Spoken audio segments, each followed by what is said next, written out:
it was always very clear that President Trump would not want to pursue bilateral relations with Bangladesh or any country in a way that would be focused on issues like development assistance, right, and technical assistance or reforms. And I think that for the president, that would seem like something like nation building. I think that President Trump also was unhappy about a phone call he had with Modi back in June, when Modi spent a lot of time telling Trump how wrong he was about the ceasefire issue. So at this point of time, Bangladesh is also now under the interim government is here, and there will be elections. So how do you position Bangladesh, whether it can play any role in terms of regional or sub-regional cooperation in whatever way you say it? Michael Kugelman is quite a renowned name in Bangladesh. He is an American foreign policy expert specializing in South Asia, columnist for the Foreign Policy magazine. Until recently, he was the director of the South Asia Institute at Wilson Center in Washington, D.C. Now he is a senior fellow at the Canada-based Asia-Pacific Foundation. As he comes to Dhaka, I didn't try to miss the opportunity to talk to him. Welcome to the Daily Star, Michael. Thanks. Good to be back in Dhaka. Good to be back at the Daily Star. So we'll be talking about U.S.-Bangladesh relationship, what's happening in South Asia, and the challenges, opportunities, and all this. What's the mood in the U.S. about, especially after the Trump administration took drastic measures, either the fund cuts and raising tariffs, because all these measures also have implications in the U.S.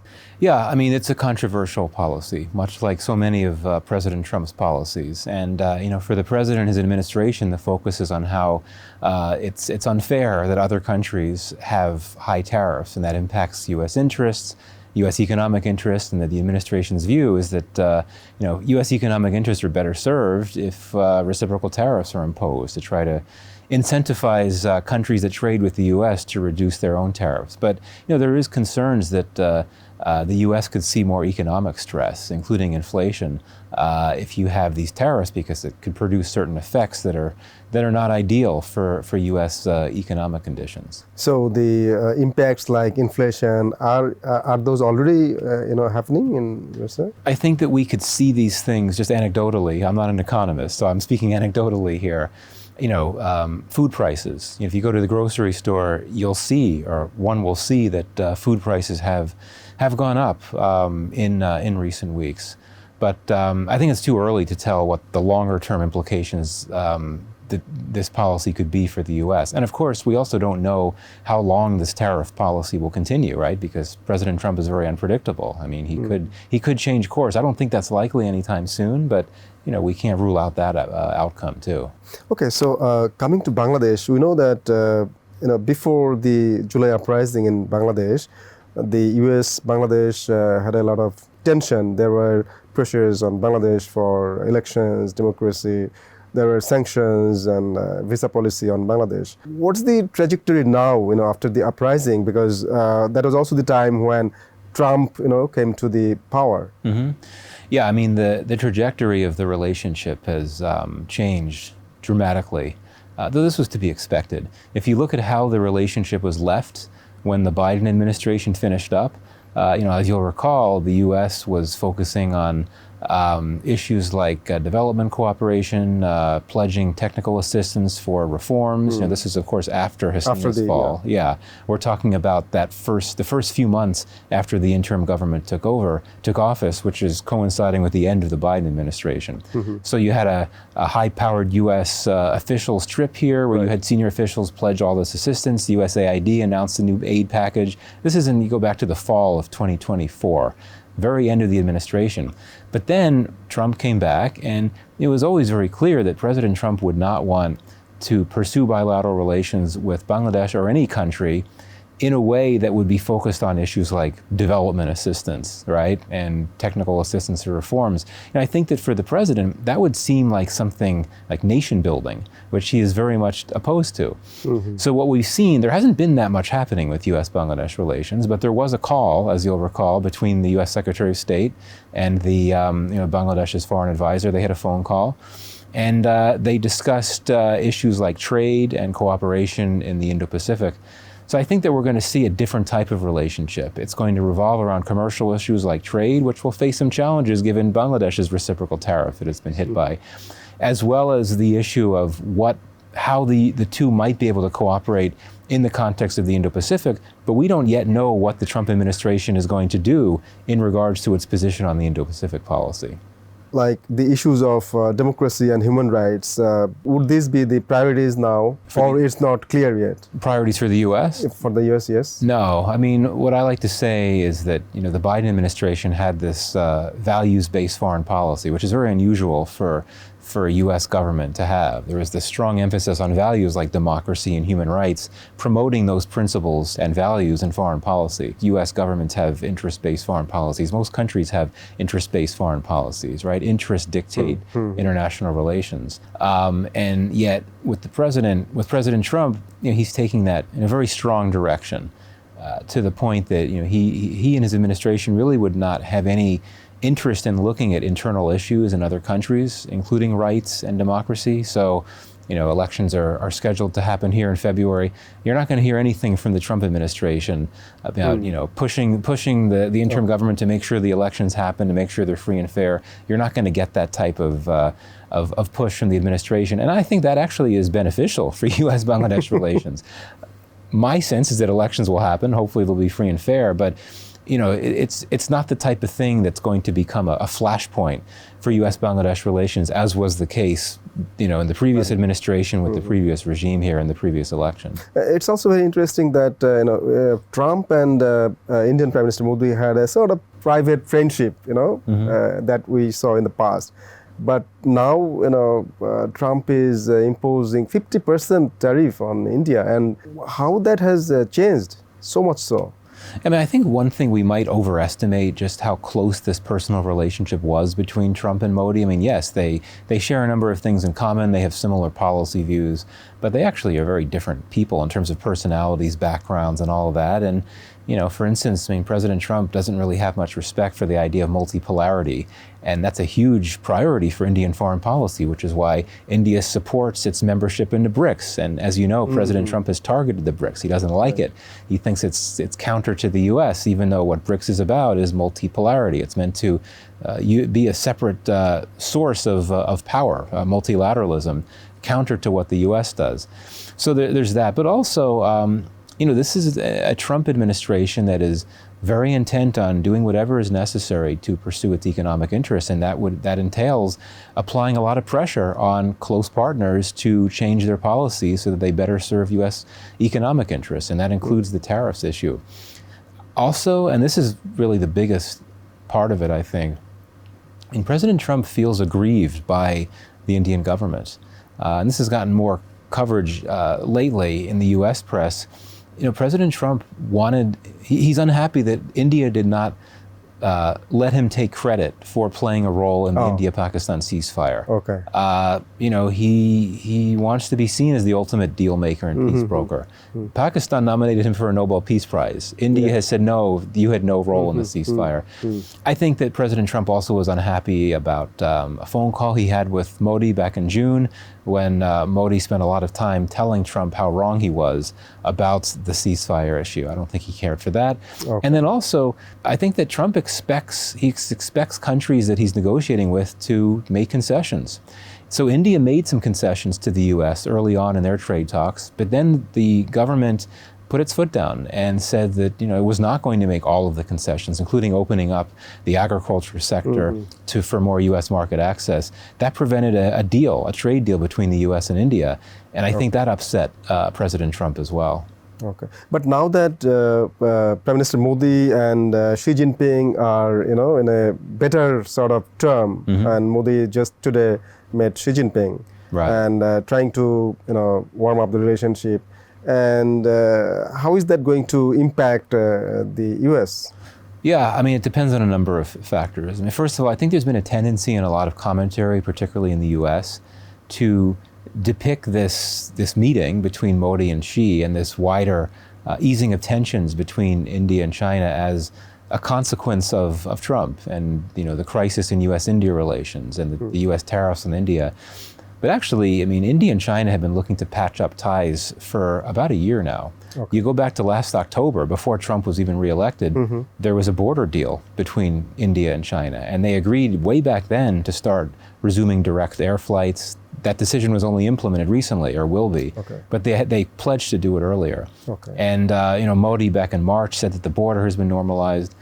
But I do think that the developments with the U.S. and India have given India stronger motivation to accelerate efforts to reach détente with China. But several things here. First of all, India and China are going to be strategic competitors for a long time. Yeah. They have a very long disputed border, first of all. That's a source of mistrust. And China has this deep military alliance with Pakistan. And India-Pakistan ties are really bad now. Pakistan used Chinese weaponry in its conflict with India for the first time recently. So there's only so far this relationship can go. But to the other issue as to how this could affect the U.S., we don't know yet. We don't know what Trump's position is on China. Now, if things were consistent with how they've been in the past, this would be concerning for the U.S., that India, the partner that it's meant to cooperate with to counter China, is cozying up more to China. Yeah. But if Trump wants to reach some type of a deal or agreement with China to ease tensions, well, then maybe he wouldn't be that concerned that India is doing this. But I think for now, Washington's main concern with India is the tariff issue, and of course their energy imports from Russia, which they're not happy about. I don't think they're necessarily looking at these geopolitical issues as much. But again, it all comes down to what this administration wants to do about China and its policy toward China. And then how it goes when Trump is having deals with Pakistan, and the relationship is really growing, and India should be very worried about that. This is another reason, another trigger for the U.S.-India crisis. India is very worried about this. India has accepted the fact over the years that the U.S. and Pakistan will continue to have a workable relationship. It's accepted the fact that the two militaries will continue to engage. But what makes things different now is that you had this sudden resurgence in U.S.-Pakistan ties. It came seemingly out of nowhere, and it's involved really high-level engagements, including the Pakistan Army chief being invited to the White House, which is a major honor. It rarely happens, even for close partners of the U.S. to get that type of invitation. And for it to be the Army chief, who, from an Indian perspective, is synonymous with all of these policies that are so worrisome to India, like sponsoring terrorists that target India. And also the fact that this relationship started growing so soon after the India-Pakistan conflict as well. Yeah. So very concerning for India, but India is unhappy with the U.S. for a lot of reasons. The Pakistan factor is only one reason. Okay. And this is also something that is connected to the South Asian cooperation, because now the Bangladesh-India relationship is strained, whereas Bangladesh-Pakistan relationship is growing, and U.S. also has changed its sort of course in the relationship with South Asia, as well as its main target, China. So as a whole in South Asia, as you are focusing on South Asia, how is it feasible that the regional cooperation will grow in the near future? Regional cooperation within South Asia? In South Asia? I think it's never been less likely to grow, and that's because the India-Pakistan relationship is so strained. I mean, it has its moments of bad times, but this is especially bad. I don't think it's going to get any better anytime soon, just because of how serious the last conflict was and the various steps, the punitive steps that India took against Pakistan, such as suspending the Indus Waters Treaty. And as you know, these are two key countries in this region, and if they're not getting along, if they're not doing anything at all, that's going to make it difficult to promote regional integration. SARC, which I know, Bangladesh and Pakistan have said they want to revitalize, it's never been less likely to do something like that. So what we're seeing instead are sub-regionalization effects. You've got India working with some of its partners, including Bangladesh, interestingly, to try to get some connectivity projects going there, and you have this India, Bangladesh, Nepal electricity sharing deal that was concluded some time ago. Meanwhile, Pakistan is doing its own thing with Afghanistan, trying to promote connectivity with their building infrastructure to provide better access to Central Asia. So you have different tracks for regionalization, but it's happening on sub-regional levels. So at this point of time, Bangladesh is also now under the interim government is here, and there will be elections. So how do you position Bangladesh, whether it can play any role in terms of regional or sub-regional cooperation in whatever way you say it? Yeah, I mean, in principle, it should have a role to play, right? Because it's a non-aligned state that should give it flexibility to engage, and I really think it has an opportunity now because the very unusual type of relationship it had with India for so many years is no more, right? It was a relationship in which the Hasina regime essentially allowed India to heavily influence it to the point that it was constraining Bangladesh's agency when it came to its foreign policy pursuits. Which made it difficult, for example, to reach out to Pakistan. That's changed, right? I mean, as you said, we're seeing this reset in Bangladesh's ties with Pakistan. You've got strain between Bangladesh and India now. But I'd like to think that whoever leads the next government here in Bangladesh, that you'll have a readiness on the part of the new government to try to patch up ties with India. Not that they have to be super close, but workable and friendly. I suspect the Indian side will be prepared for that too. So if Bangladesh ideally can get to a point where it's able to balance its relations with both India and Pakistan, it has friendly ties with the other countries in the region. Afghanistan is somewhat of a different matter, but there's no crisis in ties there. That would give an opportunity for Bangladesh to engage. But coming back to what I said before, there's just not enough, I think. The environment is not very conducive for regional cooperation, regional integration. So Bangladesh, I think, could be a key player if those conditions were different. But I think that it's just not, in that sense, it's probably better off contributing to these sub-regional efforts that I'm talking about. Working with some of the other BIMSTEC countries to promote connectivity, and then looking to see how it can partner with Pakistan potentially with infrastructure there. But that would be a bit more difficult than with the BIMSTEC states. Bangladesh also has certain level of limitations you were mentioning in the conference. So what are those actually, and how can Bangladesh overcome those? I mean, the main limitations are, in the immediate term, these tensions with India, right? As I said, I'm hoping that those could be patched up a bit after the election. But for now, it's in a tough spot because you can't really be involved in regional integration efforts or regional cooperation efforts when your ties with the region's key biggest power are strained. And the other problem, this is not Bangladesh's fault at all, is the conflict in Myanmar, which has just gotten so bad. Myanmar, of course, is a BIMSTEC member, and it's a neighbor of Bangladesh's. Really important for connectivity projects. I know that Bangladesh has explored connectivity projects with Myanmar previously, but given how serious the crisis is, given how dangerous the border is, I think it's going to be very difficult to push forward in that regard. Its export economy is very RMG intensive. And in my view, it hasn't really diversified its export economy yet. And I think that constrains its trade possibilities. I mean, many of its neighbors are also, they also emphasize the export of textiles RMGs, Pakistan, Sri Lanka, India. So you could argue that these are more trade competitors than partners. You could work things through, but that takes time. And otherwise, yeah, I mean, just the nature of its economy. It's a fragile economy. It has had a growth story on the back of its RMG successes. But, it has issues with not enough types of exports. It doesn't have enough FDI. Its private sector, in my view, is somewhat fragile. And I think that all will make it difficult to be seen as a key regional economic player. And also, what about the internal governance issue? Yeah, absolutely. I mean, there is a lot of uncertainty right now with the election coming and so on.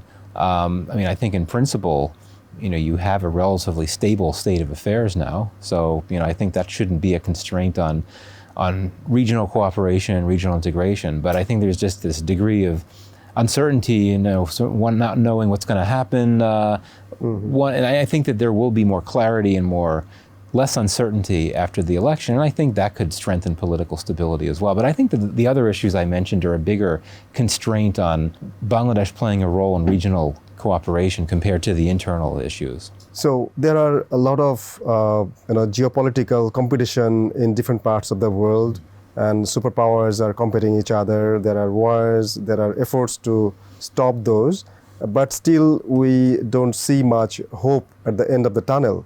And we can only hope that the global powers, the regional powers will take initiatives to stabilize the whole world. And of course, Bangladesh, part of this global community, will play its role. And internally, externally, we can have a stability, and a free, fair election can take us to a different level.